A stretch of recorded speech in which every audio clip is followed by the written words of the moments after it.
চিঠিপত্রের জবাবের অনুষ্ঠান বিনিময়ে আপনাদের সবাইকে স্বাগত জানাই। আশা করছি আপনারা যে যেখান থেকে শুনছেন সবাই ভালো আছেন, সুস্থ আছেন এবং এই মুহূর্তে রেডিও সেটের সামনে আছেন।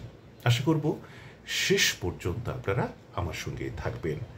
আজকে কিন্তু আমি অনেকগুলো চিঠি নিয়ে বসেছি, দেখা যাক কতদূর কি করা যায়।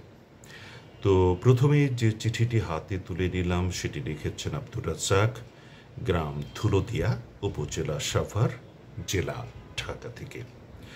আপনি জানতে চেয়েছেন বাংলাদেশ বেতারের সর্বপ্রথম বাংলা খবর কে পাঠ করেছিলেন।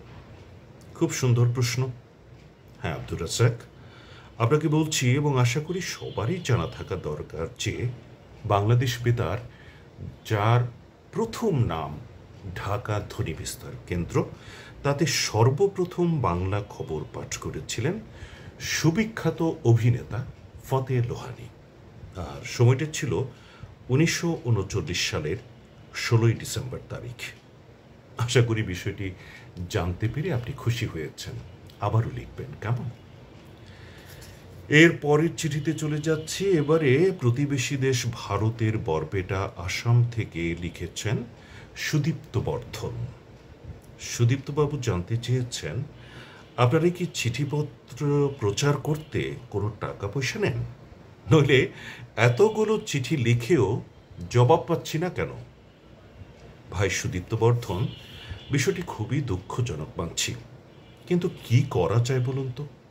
প্রতি সপ্তাহে আমাদের কাছে যত সংখ্যক চিঠি আসে তার খুব সামান্যই আমরা বিনিময় অনুষ্ঠানে প্রচার করতে পারি। সময় তো মোটে 20 মিনিট। এটা আমাদের সীমাবদ্ধতা বলতে পারেন। আশা করি বিষয়টিকে ক্ষমাসুন্দর দৃষ্টিতে দেখবেন। আর টাকা পয়সার কথা বলছেন না ভাই, আমরা কতটুকুন ভালো মানুষ জানি না, তবে অতটা খারাপ লোকও হয়ে ওঠেনি যে আমরা আমাদের প্রিয় বন্ধুদের কাছে চিঠিপত্র প্রচার করতে টাকা পয়সা চাইব।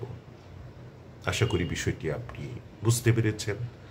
তো অপেক্ষায় থাকুন, যখনই আপনার চিঠি আমাদের হাতে চলে আসবে চটজলদি জবাব দিয়ে দেব। সঙ্গে থাকার জন্য ধন্যবাদ। খোদা হাফেজ।